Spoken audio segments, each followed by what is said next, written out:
समान तुंडम गुणाजियम चंपे पुपसुवम तम गोमटेशम प्रणमामि नित्यम तम गोमटेशम प्रणमामि नित्यम तम गोमटेशम प्रणमामि नित्यम।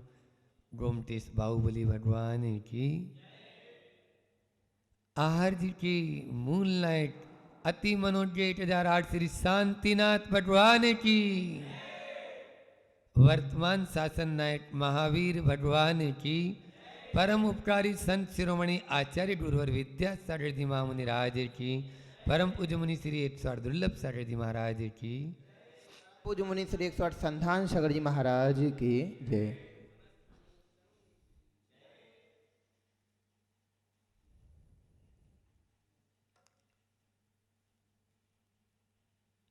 शिष्य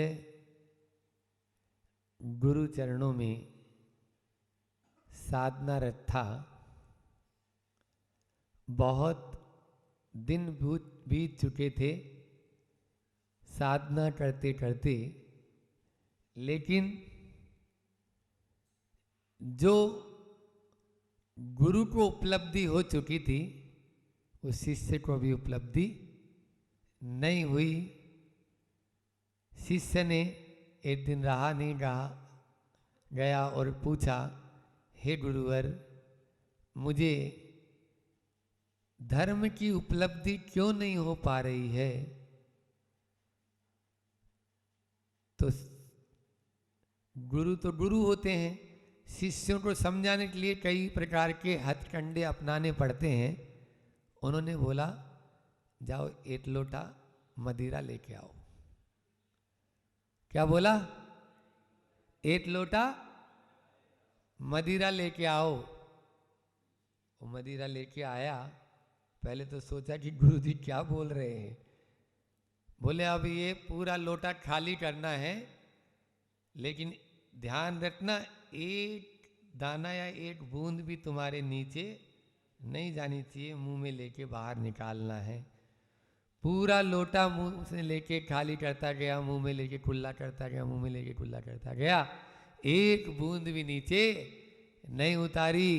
तब गुरुजी ने पूछा, क्यों बेटा, तुम्हें नशा चढ़ा? क्यों बेटा, तुम्हें नशा चढ़ा? बोले, गुरुजी नशा कैसे चढ़ता? मैंने तो कुल्ला किया है, उसको पिया थोड़ी है। तो बोले, यही तो बात मैं बोलना चाहता हूँ, तूने आज तक धर्म का कुल्ला किया है, उसको नीचे तो अंदर में भीतर में तो उतारा ही नहीं है। तेरे जीवन में कैसे परिवर्तन आएगा? इसलिए हम सब धर्म का कुल्ला कर रहे हैं। कुल्ला करने मात्र से कभी नशा नहीं चढ़ता है। नशा तो तब चढ़ता है जब उसको भीतर में उतार लेते हैं। बंधुओं, गुरु और शिष्य का यही संबंध होता है। वे एक एक बात को बहुत ही अच्छे से बता देते हैं। बात गुरुकुल की है और यहाँ गुरु भी बैठे हैं और शिष्य भी बैठे हैं। लेकिन ध्यान रखना, जो अध्ययन कराते हैं वो अध्यापक कहलाते हैं। जो अध्ययन कराते हैं वो अध्यापक कहलाते हैं, और जो सन्मार्ग दिखा देते हैं वो गुरु कहलाते हैं। यहाँ पर जो शिक्षक वर्ग है वो दोनों काम कर रहा है, अध्ययन भी करा रहे हैं और सन्मार्ग भी दिखा रहे हैं। इसलिए वे गुरु की कोटि में आते हैं। निश्चित रूप से शिक्षा गुरु या लौकिक गुरु और पारलौकिक गुरु दो प्रकार के गुरु होते हैं। इसी प्रकार से तो एक जो हमें आप लोगों को जो शिक्षित कर रहे हैं वो हैं, और एक ये जो आपके सामने बैठे हुए हैं, जो आपको निश्चित रूप से मान के चलिए। देखो, अपने यहाँ तो दोहा आता है ना कि गुरु गोविंद दोहु खड़े काके लागू पाए। बोलो, गोविंद दियो बताए। बलिहारी गुरु आपने, आप ही गुरु धन्य हैं जो आपने गोविंद का परिचय बता दिया। इसीलिए तो हम सबसे पहले बोलते हैं नमो अरियंताणम, फिर बोलते हैं नमो सिद्धाणम। बोलो बताओ बच्चों, सिद्ध बड़े हैं या अरिहंत बड़े हैं? सिद्ध बड़े हैं, लेकिन पहले नमस्कार अरिहंतों को क्यों किया? इसलिए नमस्कार पहले अरिहंतों को किया क्योंकि उन्होंने हमें मार्ग बताया। वो हमारे गुरु हैं, उन्होंने बताया कि ये सिद्ध हैं। यदि अरिहंत नहीं होते तो सिद्धों का भी कोई पता हमको नहीं चल पाता। ये निश्चित रूप से इसलिए अपने आप को ऊपर उठाना चाहते हो। प्रतिदिन हम यही बिंदु आपको बताते जा रहे हैं। अपने यहाँ पर तो श्रावक के 60 कर्म में पहला है देव पूजा और दूसरा गुरु उपासना। इसलिए सफलता का सोपान पाना चाहते हो तो करो गुरु की उपासना। गुरु उपासना के बिना हमें नहीं मिलेगा। और गुरु से ही देखो, ज्ञान तो राम और रावण में ज्यादा फर्क नहीं, लेकिन राम को पग पग पर गुरु मिलते गए और उन गुरुओं के निर्देशन में वो चलते गए तो राम राम बन गए। और रावण के पास में भी विद्याएं कम नहीं थी, रावण के पास में ज्ञान कम नहीं था, लेकिन गुरु नहीं था। रावण के पास में गुरु नहीं था, इसलिए वो उन विद्याओं का, उस ज्ञान का दुरुपयोग कर बैठा और अपने आप का ही नहीं, जो लंका सोने की लंका कहलाती थी वह भी धू धू कर सब राख हो गई, खाक हो गई। अपना भी नाश कर लिया और पूरे कुनबे का ही नाश हो गया। ये समझ लीजिए, पूरा उसका जो वंश था उसी का नाश हो गया। वो तो रावण की शरण में आने से विभीषण बच गया। आचार्य श्री जी ने हाई को लिखा है, अर्धरात्रि में विभीषण आ मिला। अर्धरात्रि में विभीषण आ मिला। क्यों? राम राम थे, राम राम थे। इसलिए आकर वो आधी रात को भाई का भी साथ छोड़ दिया कि नहीं, मैं यदि इसका साथ दूंगा तो मेरा भी नाश हो जाएगा। इसलिए मुझे सत्य का साथ देना है, असत्य का साथ नहीं देना है। बंधुओं, गुरु की वही भूमिका है जो हमें अज्ञान से हटाकर ज्ञान का मार्ग दिखा दे, वो कहलाते हैं गुरु। जो हमारी शंकाओं का समाधान कर दे, इसीलिए तो वो कहलाते हैं गुरु, शंकर कहलाते हैं। जो हमारे भ्रम का निवारण कर दे, जो हमारे भ्रम का निवारण कर दे, इसीलिए वे कहलाते हैं ब्रह्मा। शंकाओं का निवारण कर देते हैं तो बोलो शंकर, और भ्रम का निवारण कर देते हैं तो ब्रह्मा। और जो हमारे विकारों को दूर भगा दे, इसीलिए तो कहलाते हैं वो विष्णु। जो दुर्गति से बचा देते हैं, इसीलिए गुरु कहलाते हैं दुर्गा। और हमारे भीतर में जितने भी इंद्रिय या मन है उनको संयमित कर देते हैं, जितेंद्रिय बना देते हैं। इसीलिए वे महावीर भी कहलाते हैं, महावीर भी कहलाते हैं। इसलिए गुरुर ब्रह्मा गुरुर विष्णु गुरुर देवो महेश्वर, गुरुर साक्षात परम ब्रह्मा तस्मै श्री गुरुवे नमः।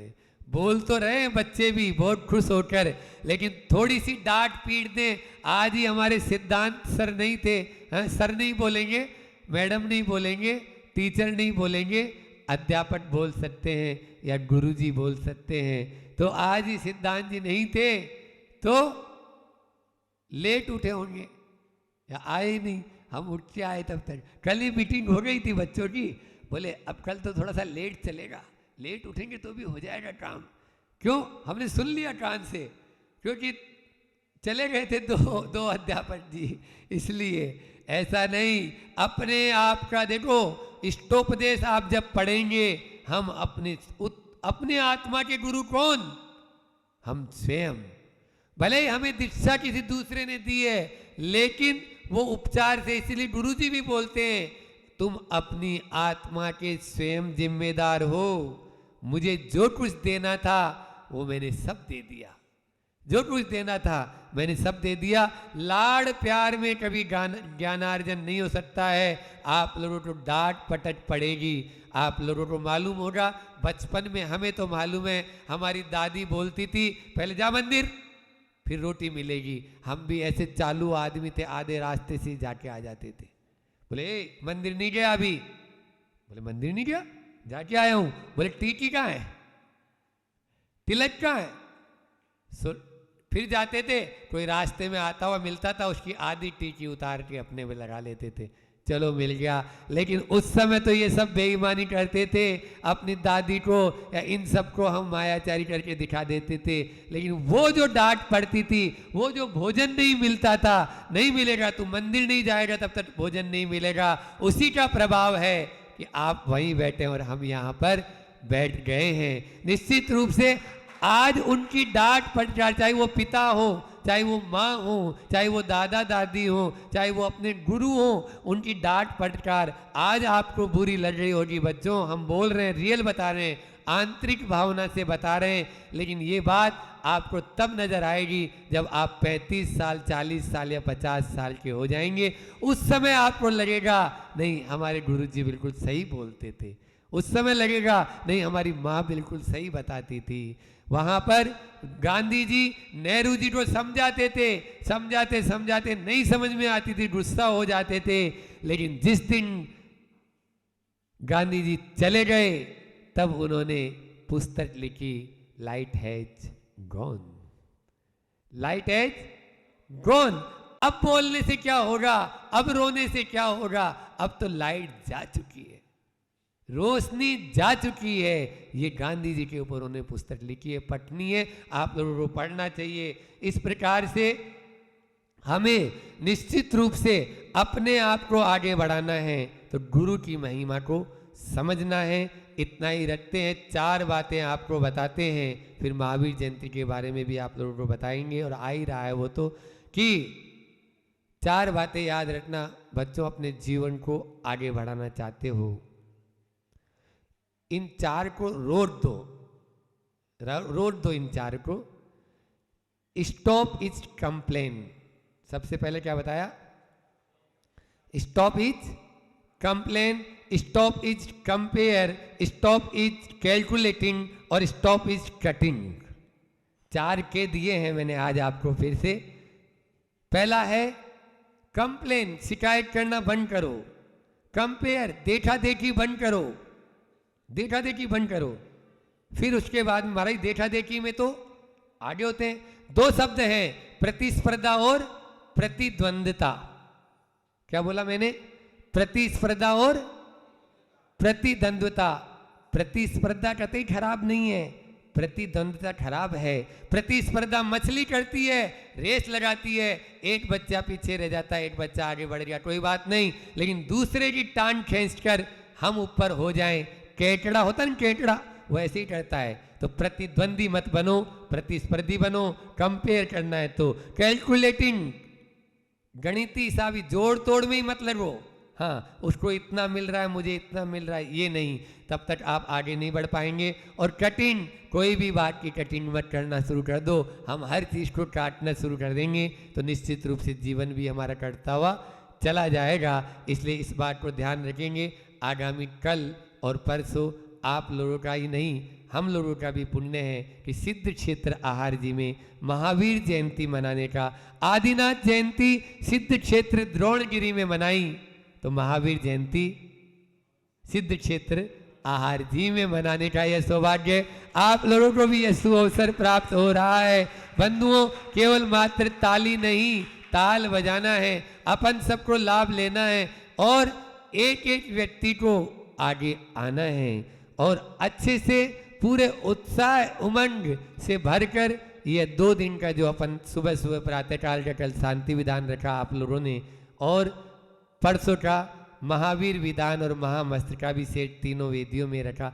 यहाँ तो 9 जिनालयों में से 3 जिनालय ही महावीर भगवान के हैं। तो निश्चित रूप से इस क्षेत्र पर वर्तमान शासन नायक की अमिट छाप है। नहीं तो चंदा प्रभु और पारसनाथ की प्रतिमाएं तो ज्यादा मिलती है, लेकिन महावीर भगवान की बहुत कम मिलेगी। चाहे कहीं पे भी चले, कुंडलपुर देख लो, द्रोणगिरी देख लो, सब जगह। लेकिन यहाँ पर 9 में से 3 जिनालय भगवान महावीर स्वामी के हैं। निश्चित रूप से हम सब सौभाग्यशाली हैं कि यह सुअवसर अपने बीच आ रहा है, इसको हाथ से न जाने दें। और जिन जिन लोगों को भी इस बहती गंगा में हाथ धोना वे दो।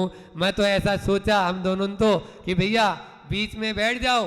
कल बता रहा था शाम को मैं, जैसे आइसक्रीम वाला होता है अपनी घंटी बजाता रहता है और लोग आसपास के जो भी कुल्फी खरीदना चाहते हैं कुल्फी खरीदने के लिए आ जाते हैं। हमने भी अपना ठेला द्रोणगिरी के इस मैदान में लगा लिया और घंटी बजा रहे हैं, आ जाओ भैया।